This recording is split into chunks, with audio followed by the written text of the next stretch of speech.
Karena kalau kita tanya kawan-kawan muslim kita, apa yang membuat kamu sunat, mereka kan tidak paham kawan. Maka dari itu saya ingin mengajari mereka mengapa mereka harus sunat, kan begitu ya kawan ya.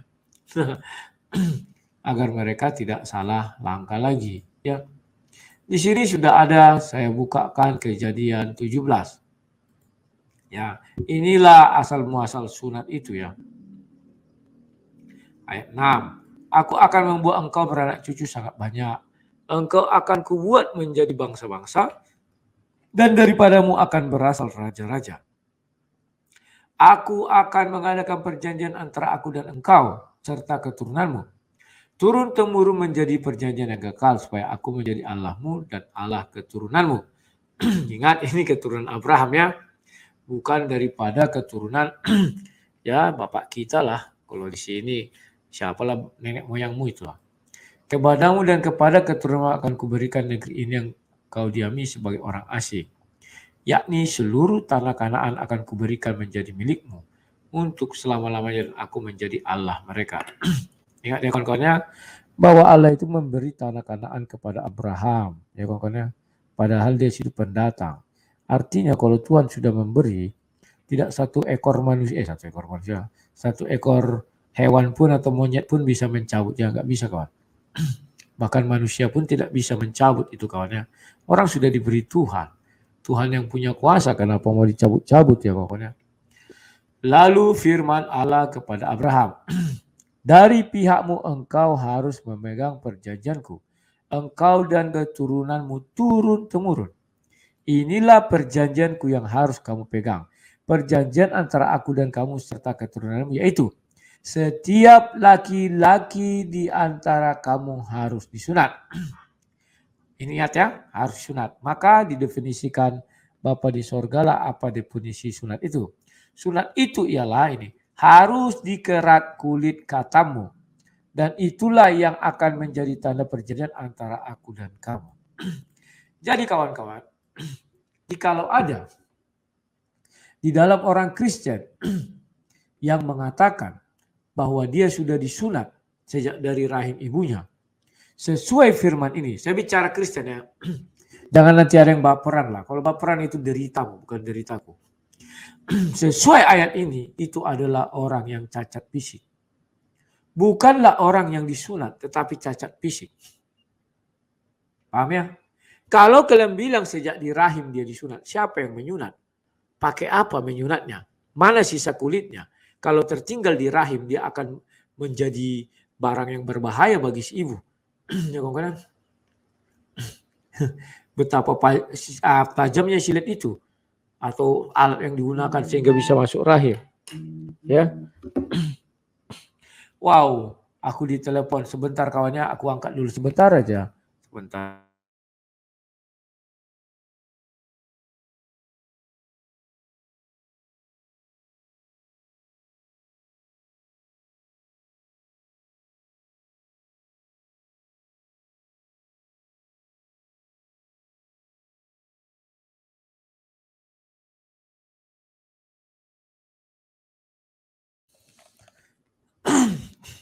Nah kawan-kawan, tadi saya mengangkat teleponnya.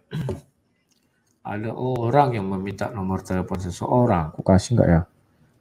Nah, setelah itu kawan-kawan,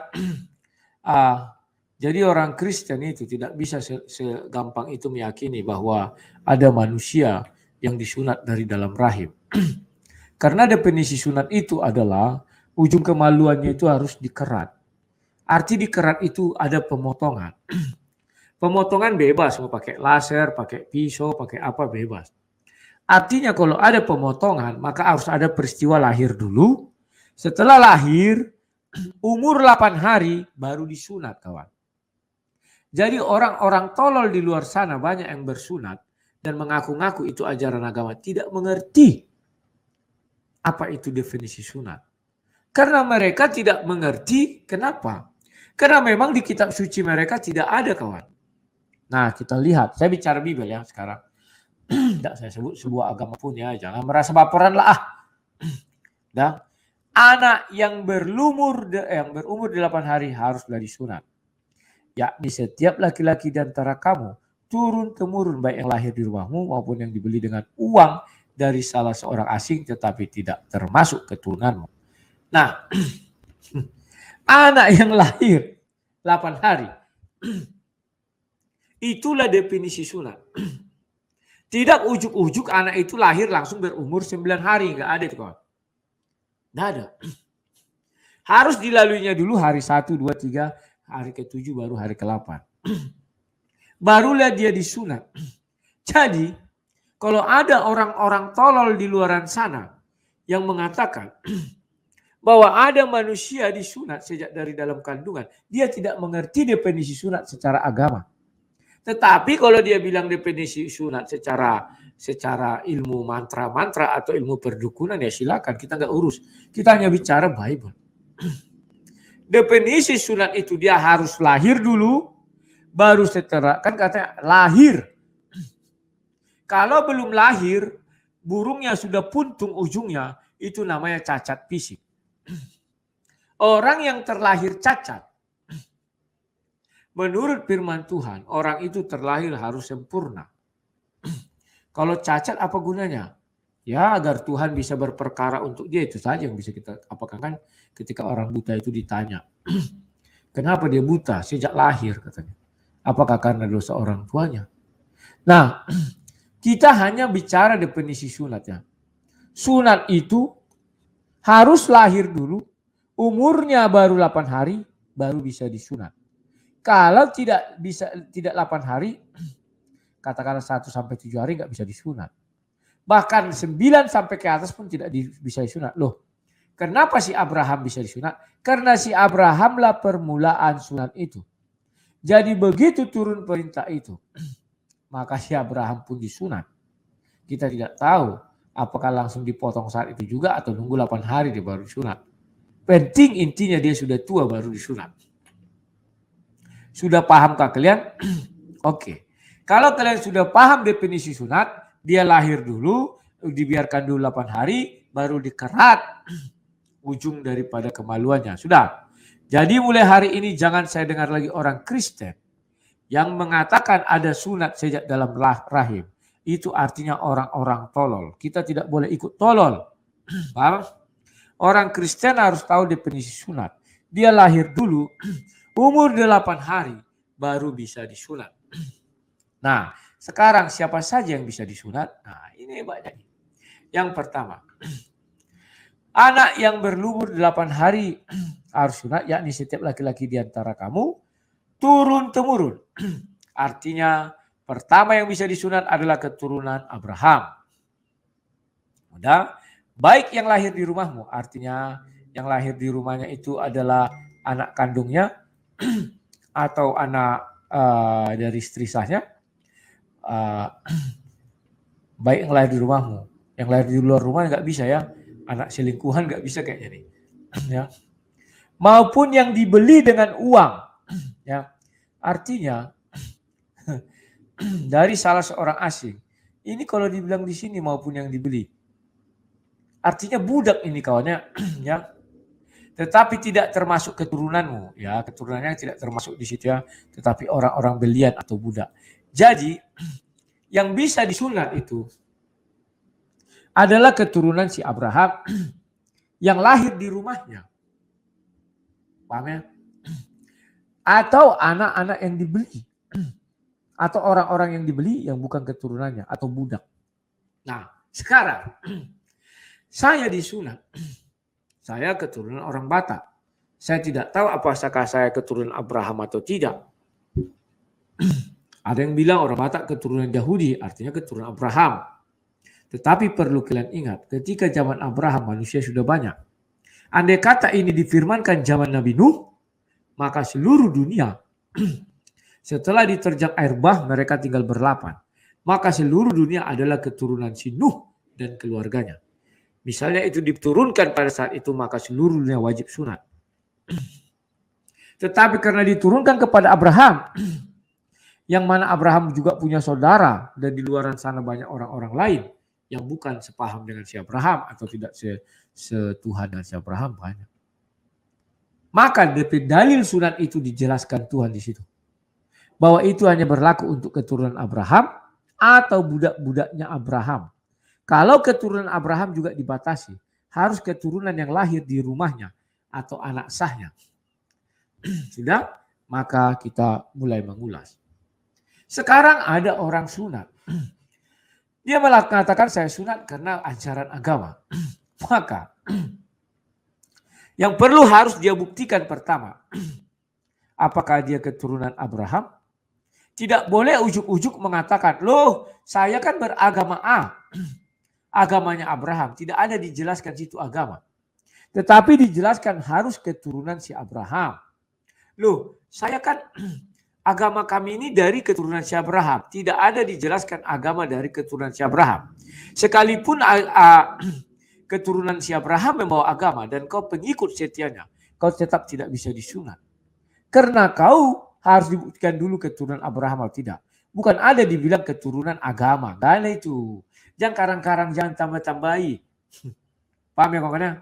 Jadi hanya orang-orang tolol lah yang minta disunat atas dasar agama. Dia tidak tahu apa dasarnya disunat. Itu dalam ajaran Kristen ya. Sungguh bodoh umatku ini. Yeremia 4 ayat 22. Anak-anak tolol. Sungguh bodoh umatku ini. Ya kan katanya. Mereka tidak mengenal aku. Anak-anak tolol. Banyak orang tolol di luar sana. Banyak orang bodoh. Yang mengatakan saya sunat karena kegiatan keagamaan. Perintah agama kami. Maka kalau ditinjau dari Bible ini.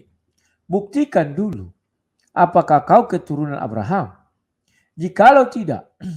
Maka kau hanya satu kemungkinan. Kau keturunan budak. Berapa orang budak si Abraham di situ? Termasuklah salah satu diantaranya Hagar. Maka keturunan si Hagar bisa disunat? Bisa. Karena dia adalah budak. Maka seluruh budak-budak dan keturunannya harus disunat. Sekarang, rela enggak kalian dikatakan adalah budaknya Abraham? Tentu kalian tidak rela. Karena kalian sudah dibebaskan dari perbudakan. Oke, kita ganti. Berarti kamu sunat karena apa? Tidak ada dasar kawan. Berarti kau adalah orang sinting yang ingin diakui sebagai keturunan Abraham. Kan sinting itu kawan. Dia tidak tahu dia keturunan siapa, ujuk-ujuk merasa dia keturunan Abraham. Itu namanya sinting. Sinting kawan, gila.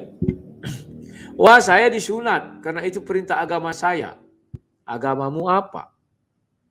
Katakanlah misalnya agama A, B, C, D, F, G. Oke, buktikan di mana ayat sunat dalam agamamu sebagai bukti kau mengerti apa definisi sunat itu. Sampai dunia kiamat dia tak akan mengerti apa definisi sunat. Karena tidak semua kitab suci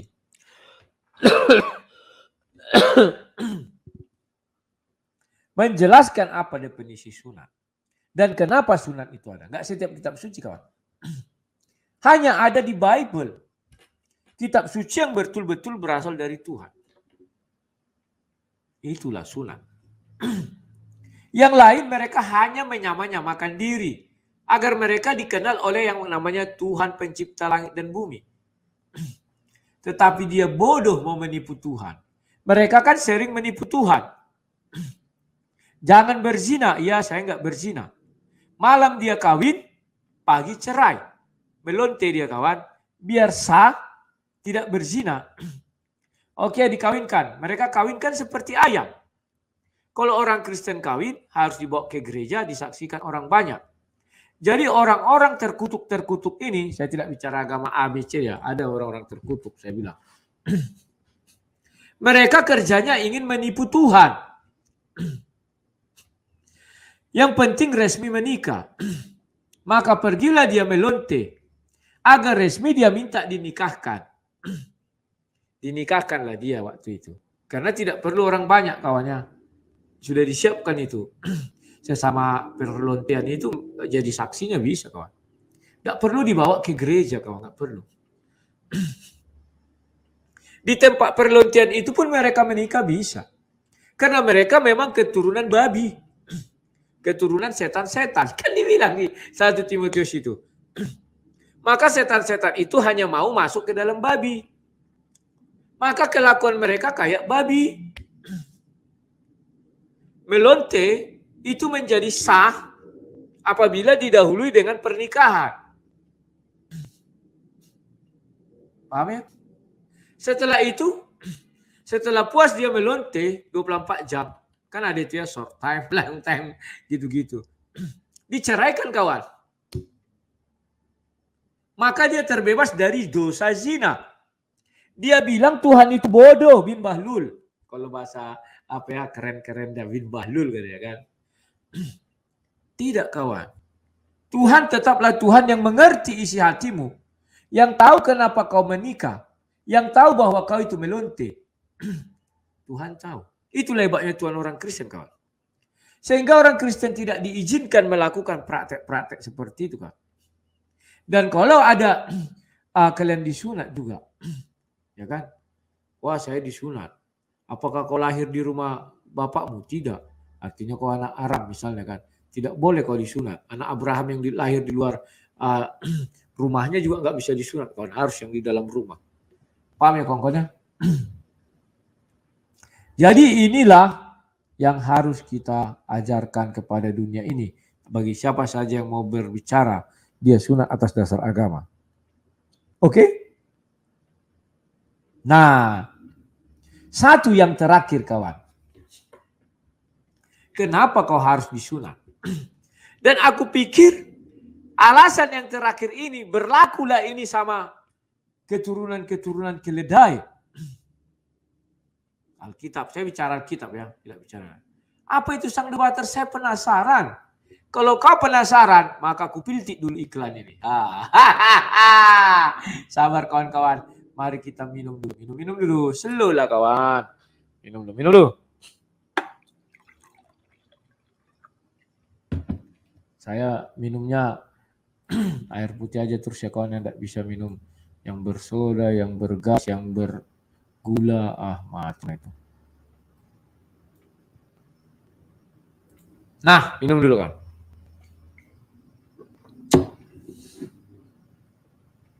Ada satu lagi syarat orang untuk bersunat. Apa itu sang debater? Kami penasaran ini. Oke, saya bukakan ayatnya. Saya sedang bicara ke Kristen dan ya. Kalau ada orang yang merasa kena-kena, itu kan deritamu, bukan deritaku. Kejadian 34. Pada suatu kali pergilah Dina, anak perempuan Lea, katanya. Merek celana rupanya dari sini ya. Levis dari Levi kata si Kainama, si Lok-Lok itu. Lihat celana Li dari anak si Lea kan. Ada lagunya The Cats. Lia. Kan ada itu ya. Pada satu kali pergilah Dina, anak perempuan Lea yang dilahirkannya bagi Yakub, mengunjungi perempuan-perempuan di negeri itu. Ketika itu terlihatlah ia oleh Sikhem, anak Hemor, orang Hewi, raja negeri itu. Lalu Dina itu dilarikannya dan diperkosanya. Ingat ya? Diperkosa kawan. Ya. Tetapi teriaklah hatinya pada Dina anak Yakub, ia cinta kepada gadis itu, lalu menenangkan hati gadis itu. Sebab itu berkatalah Sikhem kepada Hemor ayahnya, ambillah bagiku gadis ini untuk menjadi istriku. Ingat ya, sudah diperkosa ya, dimintanya untuk dikawin ya. Si Sikhem ini kayaknya turunlah kelakuannya ini sama ada perampok bejat. Diperkosanya maka dihalalkanlah jadinya semuanya ya, begitulah, turunlah segala macam perintah ya.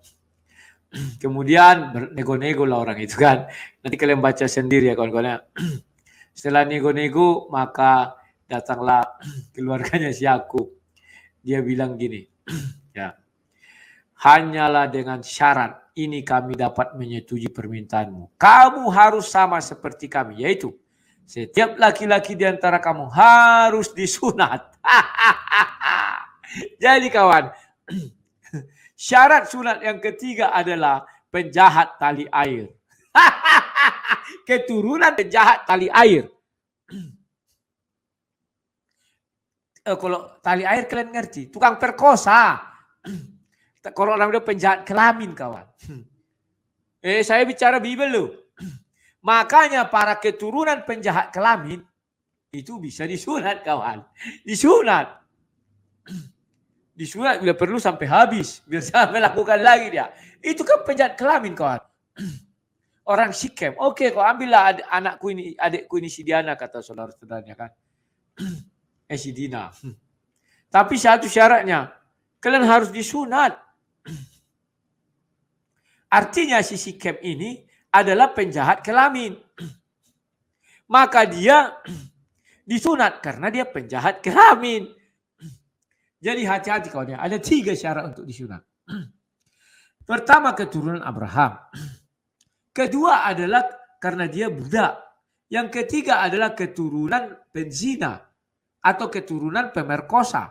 Atau keturunan dari Sikem. Keturunan Sikem kawan. Kalian carilah siapa keturunan Sikem ini. Ada itu seorang bejat entah siapa namanya. Lihatlah di dalam kisah-kisah cerita dunia, ada enggak ya keturunan Sikem dikatakannya. Kayak pernah aku dengar kawan keturunan Sikem ini. Ya, ini. Sikem. Dia adalah keturunan Sikem katanya. Siapa lah? Nanti ku cari tahu juga ya. Aku pun tidak tahu siapa-siapa yang keturunan Sikem ini kawan. Karena ini sangat unik kawannya. Ternyata kau bisa disunat kawan. Kalau kau keturunan adalah penjahat kelamin.